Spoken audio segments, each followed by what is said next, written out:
It is a dark, rainy morning, and I can't get my lights positioned correctly, so I look a little weird. That's just how it's going to be today. This week. This week is back to school week, and that means I'm shifting into my new schedule, out of summer schedule into fall schedule. And August is flying by. A lot is going on. I have 2 commission paintings on my easel right now. One of them is, I can't seem to really tap into the flow of it, so it's taking a little longer than usual. And then I'm also doing a gift painting. I have an event coming up next weekend where I'm going to be painting live at a fundraiser, so that should be interesting. Working on a new project, and there's just a lot going on, and yet I am feeling a really strong need for a lot of rest. I feel like there's some energetic recalibration that's happening. I need a lot of rest. I am feeling restless and wanting to travel and wanting to get out of town, and kind of researching little getaways that are not very far from here that I could go to. And my house is really driving me crazy right now. Like, I want to take everything out of this house, put it on the front lawn, hose it down, get rid of half of it, repaint, rearrange, move all. That's the energy of right now for me, is just turning stuff over and clearing. And how about you? How is right now feeling for you? I was thinking about my grandmother, who is in her mid-90s now, and when I was growing up, my brother and I spent a lot of time with my grandparents on their farm. And my grandmother, they owned a farm, but both of them worked full-time jobs, and then they had a tenant farmer who farmed with them. But my grandmother worked in a factory. She worked on an assembly line. And so she worked a hard, full day at a factory, but she also did all of the housework, all of the domestic work in her home, cleaning, cooking, amazing meals. She sewed clothes. She took care of my grandfather. She took care of animals. She did a lot. She just did a lot. And I mean, even as a child, I was aware of how much she did. And yet she chose to wake up an hour early every morning so that she could read, because she loved to read. She was devoted to reading fiction and literature because she loved it, and it enhanced her life and made her life better. And so instead of sleeping that hour, she actually set an alarm so that she could get up and read for an hour before she went to work. And I was thinking about that this week, of just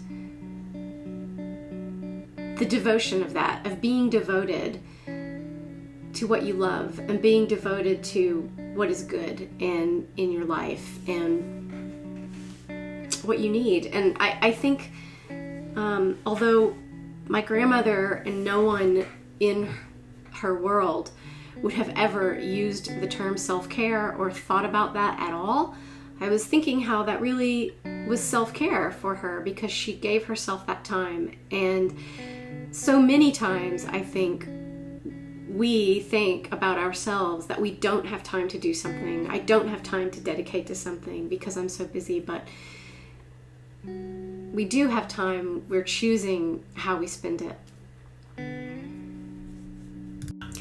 I feel like I really want to modify my schedule or how I spend my time.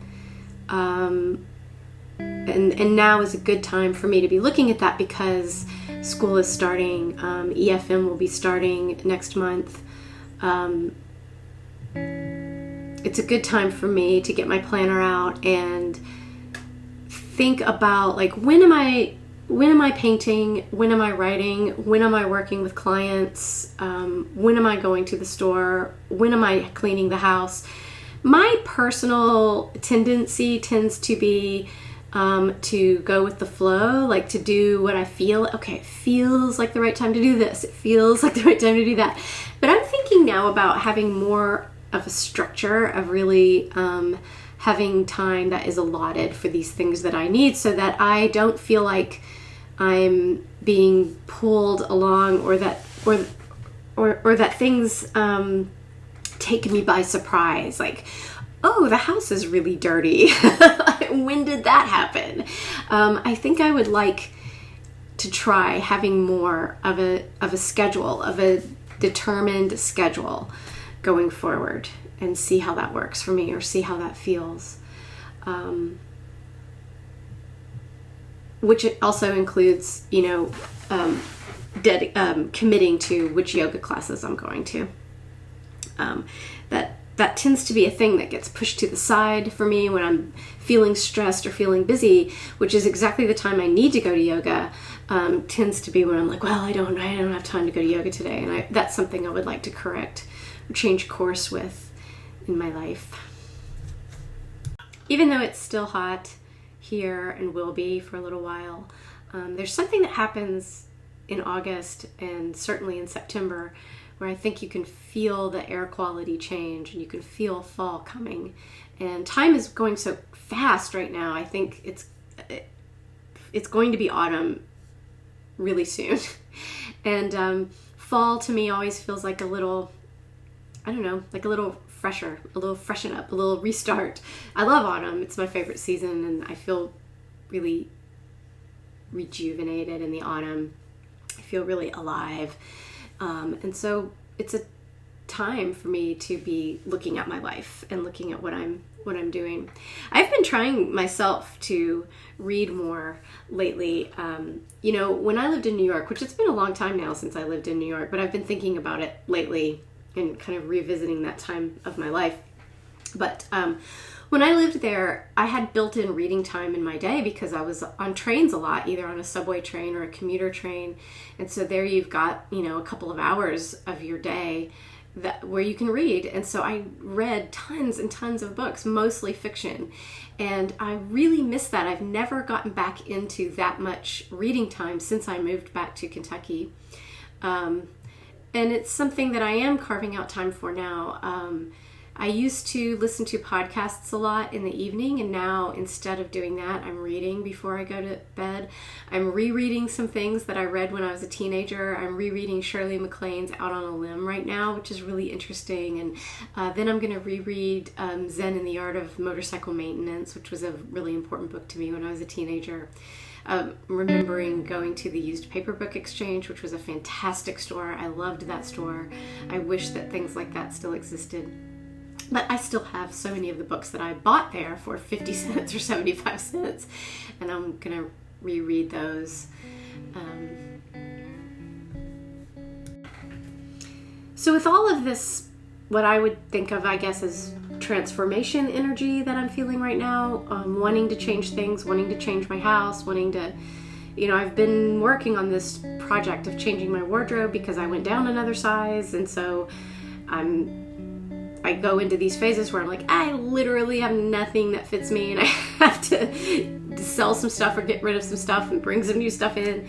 I'm also feeling like there are changes taking place in my painting, and I think that may be why I have the one commission that I can't seem to hook into, because things are shifting there and changing there.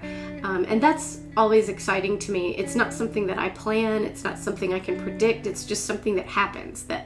And it usually happens after I've taken a little break, and I'll come back from the break and I'll be like, ooh, I'm painting differently, or different feelings are coming through in the painting. And so maybe there'll be new images. Maybe something new is going to happen in my imagery in the fall as well. So I pulled a card this morning from the Good Tarot, and pulling cards as part of my meditation and journaling practice is something I do almost every day. I'm a word and image person, and so an oracle card or a tarot card with a word and an image really helps me dive down into my journaling and into my meditation practice. And the card that I pulled is the Seven of Air. And so there's a woman she's kind of surrounded by geese and other birds. And I think she's wearing a bird mask, actually. And in the little booklet for these cards, the Seven of Air is about independence, nonconformity, living life on one's own terms without people pleasing. Now is the time for me to live life on my own terms, so I must find courage to reject conformity. Listening to my yearning for independence is key to breaking free of groupthink and attending to my own needs. Diplomacy with others can help me be true to the call to do what I know I must do for myself. It kind of gives me chills even to read that. I feel like it's so important. I think that's an important message for all of us right now. It certainly is an important message for me that the time is now. I've always been someone who pushed against conformity and didn't want to conform, and now I feel like more than ever, this is it. This is my life. I have to be myself. I absolutely have to be myself, and I can't hide or pretend to be anything other than what I am, and I don't wish to. It can be hard. I think it can be hard, and it can feel vulnerable. But so much of that, what we think is going to be judgment coming at us, isn't real. It's just in our own minds. Because if you think about the people in your life, like who are the people that you love to spend time with? Who are the people you love the most? Aren't they the people who are themselves, who are confidently themselves, who aren't hiding who they are? I mean, it is for me. That's who I love to be around, is just someone who just, I am all of these things. I am all of this combination of stuff.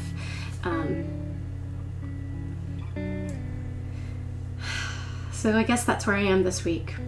I'm gonna contemplate this and see where I might be holding back, where I might be shielding or hiding, or where can I be more myself in my life.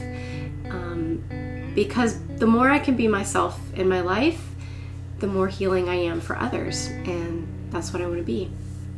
So I sneak upstairs to make these videos when the dogs are asleep, and I hear that Rocky has awakened and he is on the landing huffing at me.